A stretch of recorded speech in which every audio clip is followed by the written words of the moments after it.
इतिहास लहू से लिखे गए हैं। इंसानों ने धर्म, संस्कृति और सत्ता के लोभ में खुद अपनी जाति का विनाश किया है। जब कई सारे बेगुनाह लोग इसकी भेंट चढ़ जाते थे। इन घटनाओं को आज हम कहते हैं नरसंहार।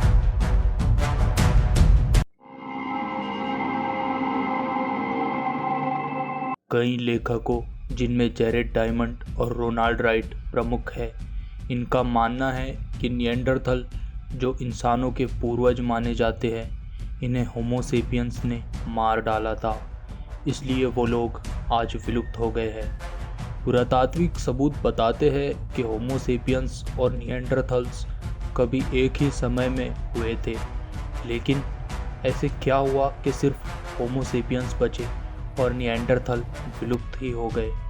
हालांकि कई बुद्धिजीवी उनके गायब होने की दूसरी वजह भी बताते हैं, लेकिन उनके नरसंहार की संभावना को भी पूरी तरह से नकारा नहीं जा सकता।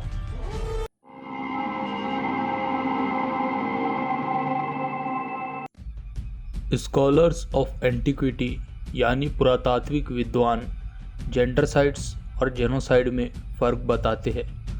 उनके मुताबिक प्राचीन काल में जब एक ग्रोह दूसरे ग्रोह को हरा देता था तो हारने वालों के सभी आदमियों को मार दिया जाता, लेकिन उनके बच्चों, खासकर लड़कियों और औरतों को अपने ग्रोह में शामिल कर लिया जाता था। इतिहास के पन्ने बताते हैं कि ऐसे कई सारी घटनाएं हुई हैं। असीरियन एम्पायर की लूटमार जो पहली शताब्दी ईसा पूर्व में हुई थी, साथ ही पेलोपोनेशियन वार में एथेंस द्वारा मेलोन्स पे आक्रमण भी इसी जेंडरसाइड की घटना है। पवित्र किताब ओल्ड टेस्टामेंट में मेडियानाइट्स की तबाही के बारे में कहा गया है, जो मूसा के दौर में 13वीं सदी ईसा पूर्व में हुई थी। बुक ऑफ नंबर्स के चैप्टर 31 में लिखा है, इस्राएली आर्मी ने हर एक मेडियानाइट आदमी को मार दिया और उनके औरतों और बच्चों को माले गनीमत समझ के खुद रख लिया, जिन्हें बाद में मूसा के आदेश पर कत्ल कर दिया गया, लेकिन इनमें से कुंवारी लड़कियों को नहीं मारा गया। इस घटना में कितनों को मारा गया इसका आंकड़ा नहीं है, लेकिन बुक ऑफ नंबर्स के अनुसार 32,000 लड़कियां इससे बच गई थी।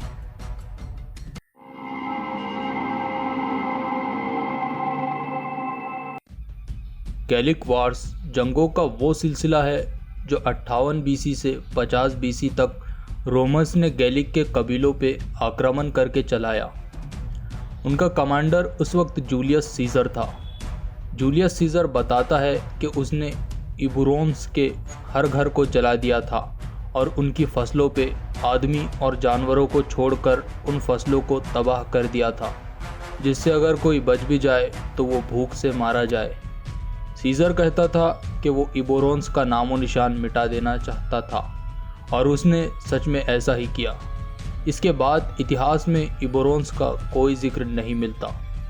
इसके बाद ये इलाके पर जर्मैनिक ट्राइब का कब्जा हो गया था, जिन्होंने अपना नाम टुंगरी रख लिया था। कुछ इतिहासकारों का मानना है कि कुछ इबोरोन्स भी बच गए थे, जो इसी कबीले में शामिल हो गए। लेकिन इस नरसंहार के बारे में कुछ इतिहासकारों का मानना ये भी है कि ये उस तरह नहीं हुआ था जैसे कि सीजर ने कहा है। उनका तर्क ये है कि वो इलाका पहाड़ों और दलदलों से घिरा हुआ था, जहाँ पहुँचना ही मुश्किल है। साथ ही जूलियस सीजर ने 2 साल बाद फिर उन पर चढ़ाई करने का कहा था, जिससे ये साबित होता है कि वो लोग न सिर्फ बच गए थे बल्कि पावर में भी आ गए थे।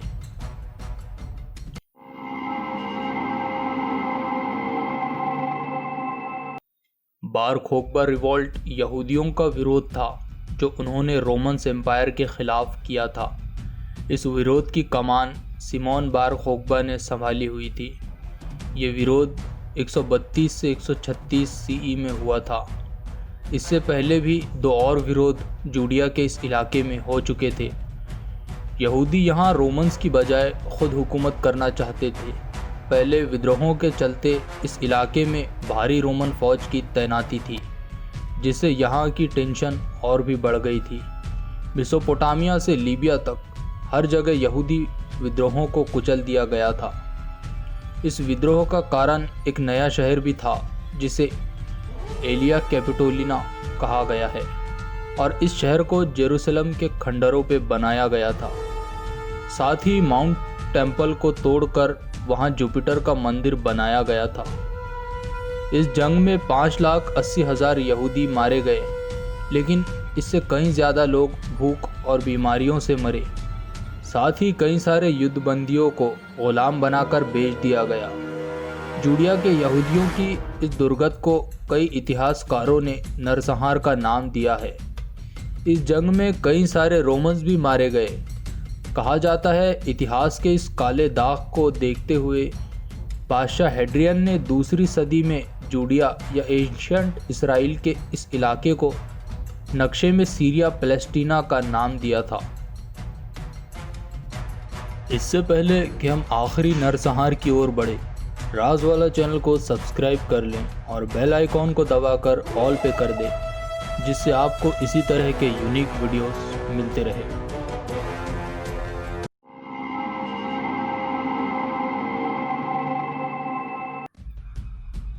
अब्बासी खिलाफत में जिंदीक या जंदीक एक बुरा शब्द था जो सासानी सल्तनत के मानी धर्म के मानने वालों के लिए इस्तेमाल किया जाता था।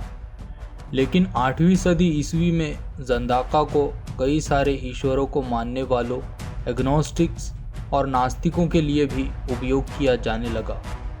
हालांकि कई सारे लोग जिन्हें जंदाका होने के लिए सज़ा दी गई, उनका कहना था कि वो मुस्लिम हैं, लेकिन इस पे अब्बासियों का कहना था कि वो लोग छुपकर दूसरे धर्म की इबादत किया करते थे, इसलिए उन्हें यातनाएं दी गईं।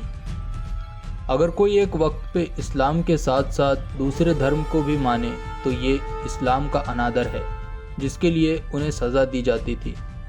इस हिसाब से कई सारे उस दौर के मुस्लिम शायर भी थे जो मानी धर्म वालों के साथ साथ जंदाका के जुर्म में आते थे।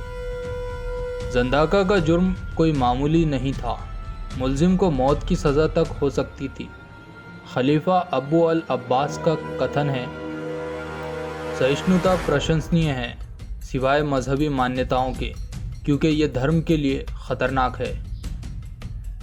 अब्बासी खिलाफत के तीसरे खलीफा अल महदी ने यह फरमान जारी किया था कि आज़ाद ख्याल के फ्री थिंकर्स को पकड़ के मारा जाए।